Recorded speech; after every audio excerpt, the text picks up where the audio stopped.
السلام علیکم ناظرین، تم دونوں اپنے اپنے باپ سے کہنا کہ لڑے بغیر قلعے ہمارے حوالے کر دیں، سلطان محمود نے کہا، اور ترجمان نے اس کا ہندوستانی زبان میں ترجمہ کیا۔ اگر ہم نے قلعے لڑ کر لیے تو تم دونوں کے باپوں کا انجام بہت برا ہوگا۔ سلطان محمود غزنوی نے حکم دیا، ان دونوں کو ان کے شہروں کے قریب چھوڑو، انہیں عزت سے لے جاؤ، ان کے گھوڑے اور خچر انہیں دے دو۔ لکشمن پال اور رادھا کچھ دیر محمود غزنوی کے چہرے پر ٹکٹکی باندھے دیکھتے رہے۔ انہیں جب وہاں سے چلنے کو کہا گیا تو لکشمن پال نے سلطان کے پاس جا کر اس کا ہاتھ پکڑ لیا اور چوم لیا۔ رادھا سلطان کو حیرت سے دیکھتی رہی۔ دونوں کو فوج کے 10-12 سپاہیوں کے ساتھ رخصت کر دیا گیا۔ ان کا ایک کماندار بھی ساتھ گیا۔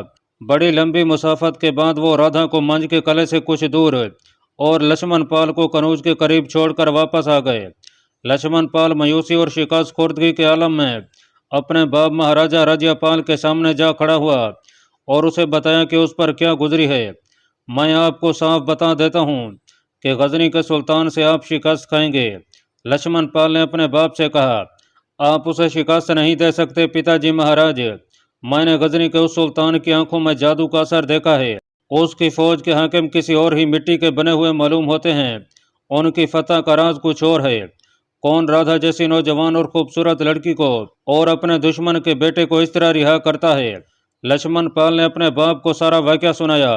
مورخوں نے لکھا ہے کہ کنوج کے مہاراجہ راجہ پال پر ایسا تاثر طاری ہو گیا کہ اس نے خفیہ طور پر اپنا تمام خزانہ کنوج سے دور پہاڑی علاقے میں منتقل کرنے کا حکم دے دیا۔ اسی رات خزانہ ایسے طریقے سے قلعے سے نکلنے لگا کہ کسی کو ذرا سا بھی شک نہیں ہوتا تھا۔ رادھا جب اپنے باپ رائے چندا کو بتا رہی تھی کہ اسے اور لکشمن پال کو سلطان نے کس طرح رہا کیا ہے تو اسے یقین نہ آیا۔ اس نے کہا کہ راجپوت اپنی بے عزتی کا انتقام لیں گے۔ سلطان محمود غزنوی نے کچھ دستے متھرا میں رہنے دیے اور باقی فوج کو کوچ کا حکم دے دیا۔ اس نے متھرا کے قریب سے دریائے جمنا پار کیا اور دریا کے ساتھ ساتھ منج کو رخ کر لیا، جہاں راجپوت زندگی اور موت کا آخری مرکہ لڑنے کے لیے تیار تھے۔ سلطان کو جاسوسوں نے بتایا تھا کہ غزنی کی فوج کا صحیح مقابلہ منج میں ہوگا۔ وہاں عورتیں اور بچے بھی لڑنے اور مرنے کے لیے تیار تھے۔ کنوج کے گرد و نواح میں جنگل تھا جو کہیں کہیں بہت گھنا ہو جاتا تھا، کہیں کہیں پہاڑیاں اور چٹانیں بھی تھیں۔ کنوج دریائے گنگا کے کنارے پر واقع تھا۔ قلعہ اس طرح تعمیر کیا گیا تھا کہ اس کی ایک طرف دریا تھا جس کا پانی قلعے کی ایک دیوار کو دھوتا رہتا تھا۔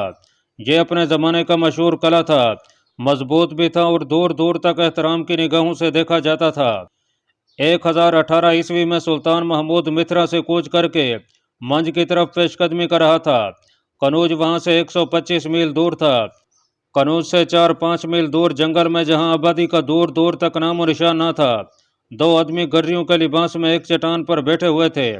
سورج غروب ہونے کو تھا۔ ایک نے دوسرے سے کہا کہ رات یہیں گزار لیتے ہیں، آج تیسرا دن ہے، ہم کنوج کے قریب سے ہو آئے ہیں۔ ایک نے کہا، ہمیں کنوج کی یا کسی اور ہندو مہاراجے کی فوج نظر نہیں آئی، کیا کنوج کی فوج اس وقت باہر آئے گی جب ہماری فوج قریب آ جائے گی؟ ہمیں اپنی فوج کے آنے تک اسی علاقے میں رہنا ہے طلال بھائی۔ دوسرے نے کہا، یا ہم اس وقت واپس جائیں گے جب ہمیں کنوج کی فوج نظر آ جائے گی۔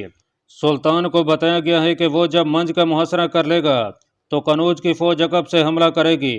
سلطان کو یہ بھی بتایا گیا ہے کہ ہماری فوج کا مقابلہ منج اور کنوج کے درمیان ہوگا۔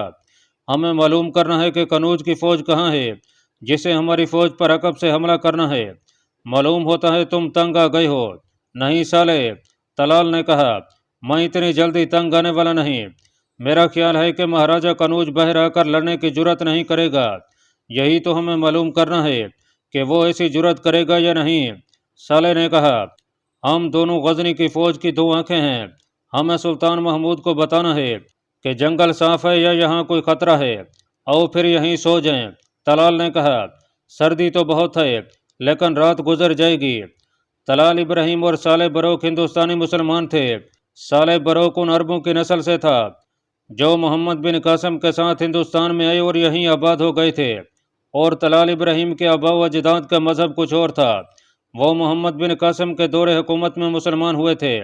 اب ہندوستان میں محمود غزنوی کی جنگی مہمات اور بت شکنی کا سلسلہ شروع ہوا تو غزنی کی فوج کو انٹیلیجنس کے لیے ہندوستان کے مسلمان باشندوں کی ضرورت محسوس ہوئی۔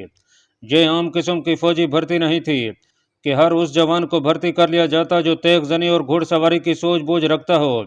جاسوسی کے لیے ایسے افراد کی ضرورت تھی جو دماغی لحاظ سے غیر معمولی طور پر تیز اور ذہین تھے، اور جو اداکاری کی مہارت رکھتے تھے، اور جو کئی روز تک ہر قسم کے موسمی حالات میں جنگلوں، پہاڑوں، صحراؤں اور میدانوں میں تندرست رہنے کی اہلیت رکھتے تھے۔ سب سے بڑی خوبی یہ دیکھی جاتی تھی کہ ان کا کردار پختہ ہو، اور لالچ کتنا ہی دلکش کیوں نہ ہو اسے قبول نہ کریں۔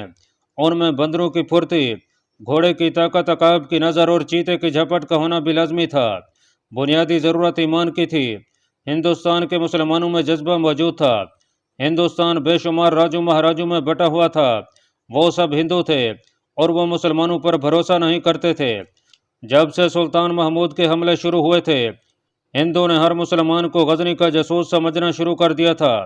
اس کے باوجود یہاں کے مسلمان غزنی کی فوج کی مدد اور رہنمائی کرتے تھے، اور کئی ایک باقاعدہ مشرف بن گئے تھے، مگر ان میں کوئی ایسا بھی نکل آتا تھا جو اپنے نفس کے دھوکے میں یا ہندوستان کے بچھائے ہوئے دلکش جال میں آ جاتا تھا۔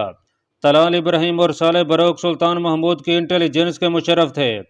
سلطان محمود کو متھرا میں بتایا گیا تھا کہ اس نے جس آسانی سے متھرا فتح کر لیا ہے، اتنی آسانی سے قنوج کا قلعہ سار نہیں کر سکے گا، اور جب دریائے جمنا کے کنارے پر واقع منج نام کے قلعے کا محاصرہ کرے گا تو قنوج کی فوج اس پر عقب سے حملہ کرے گی، اور اسے دریائے گنگا اور جمنا کے درمیانی علاقے میں لڑنا پڑے گا، جس میں اس کے شکست کا امکان زیادہ ہے۔ ایک خطرہ یہ بھی تھا کہ لاہور کا مہاراجہ بھیم پال نڈر اس علاقے کے ہر رائے راجے اور مہاراجے کو سلطان محمود کے خلاف اتحاد پر قائل کر رہا تھا۔ خطرہ یہ تھا کہ وہ اپنی فوج بھی لے آیا ہوگا۔ سلطان محمود کی فوج مسلسل لڑ لڑ کر تھک چکی تھی، فوج کی نفری زخمی اور شہید بھی ہوئی تھی، اور یہ فوج اپنے مستقر غزنی سے 3 ماہ کی مسافت جتنی دور تھی۔ وہ بہت بڑے خطرے میں آ گیا تھا۔ جاسوسوں کی رپورٹوں کے مطابق اسے دریائے گنگا اور جمنا کے درمیان ہندوؤں کی کثیر تعداد اور تازہ دم فوج کے خلاف لڑنا تھا۔ اس نے متھرا سے کوچ کیا تو طلال ابراہیم اور صالح بروک کو چند روز پہلے قنوج کے گرد و نواح میں بھیج دیا گیا تھا کہ وہ ہندوؤں کی فوجوں خصوصاً قنوج کی فوج کی نقل و حرکت دیکھ کر فوراً اطلاع دیں۔ دونوں کو اس علاقے میں غریب اور خانہ بدوش گڈریوں کے بھیس میں گھومتے پھرتے 3 دن ہو گئے تھے۔ انہوں نے بلند درختوں اور پہاڑیوں پر بھی چڑھ کر دیکھا تھا، انہیں کسی فوج کا نام و نشان نظر نہیں آ رہا تھا۔ انہوں نے دریائے گنگا کو بھی دیکھا تھا، انہیں فوج کی کوئی کشتی نظر نہیں آئی تھی۔ ان دونوں میں طلال ابراہیم کچھ اکتایا سا لگ رہا تھا۔ عربی نسل کا صالح بروک پہلے روز کی طرح تر و تازہ تھا، وہ اپنے فر سے کوتاہی نہیں کرنا چاہتا تھا۔ نومبر کا مہینہ تھا اور اس علاقے میں سردی خاصی زیادہ ہو گئی تھی۔ وہ چٹان پر ایسی جگہ لیٹ گئے جہاں سرد ہواؤں سے بچنے کے لیے اوٹ موجود تھی۔ رات کا پہر گزر چکا تھا جب صالح بروک کی آنکھ کھل گئی۔ وہ کچھ آوازوں سے جاگ اٹھا تھا۔ وہ چٹان پر سوئے ہوئے تھے، اس کے نیچے ان کے قریب ہی سے کچھ لوگ گزر رہے تھے، گھوڑوں کے ٹاپو بھی سنائی دے رہے تھے۔ صالح کو روشنی بھی نظر آئی، وہ کروٹ بدل کر پیٹ کے بل ہو گیا اور چند گز آہستہ آہستہ رینگ کر آگے ہو گیا، جہاں سے اسے اپنے نیچے ایک عجیب قافلہ گزرتا دکھائی دیا۔ سب سے آگے 2 آدمی مشلیں اٹھائے چلے جا رہے تھے، ان کے درمیان ایک تنومند آدمی تھا، اس کے لباس سے پتہ چلتا تھا کہ پنڈت ہے۔ اس کے پیچھے 5 خچریں جا رہی تھیں جو ایک دوسرے کے پیچھے بندھی ہوئی تھیں۔ اگلی خچر کی لگام پنڈت کے ہاتھ میں تھی، سب سے آخری خچر کے ساتھ ایک لمبی رسی بندھی ہوئی تھی۔ خچروں کے پیچھے 7-8 آدمی تھے، ہر ایک نے یہ رسی پکڑ رکھی تھی اور ایک ہاتھ اپنے سے اگلے آدمی کے کندھے پر رکھا ہوا تھا۔ عجوبہ یہ تھا کہ پنڈت کے سوا ہر آدمی کی آنکھوں پر سیاہ پٹی بندھی ہوئی تھی اور وہ اندھوں کی طرح آہستہ آہستہ چلے جا رہے تھے۔ مشلوں والے آدمیوں کی آنکھوں پر بھی پٹی بندھی ہوئی تھی۔ پنڈت تھوڑے تھوڑے وقفے سے کہتا جا رہا تھا، چلے چلو میں دیکھ رہا ہوں، راستہ صاف ہے۔ یہ عجیب و غریب قافلہ آہستہ آہستہ جا رہا تھا، خچروں پر لکڑی کے بکس لدے ہوئے تھے۔ صالح بروک رینگ کر اپنے ساتھی طلال ابراہیم تک آیا، اسے جگایا اور اس کے کان میں سرگوشی کی کہ رینگ کر اس کے ساتھ ہے۔ اب دونوں نے اندھوں کا یہ قافلہ دیکھا، انہیں کچھ پلے نہ پڑا کہ یہ کیا ہے۔ 40-50 گز آگے جا کر قافلہ رک گیا، وہاں ایک اور چٹان دیوار کی طرح سیدھی کھڑی تھی۔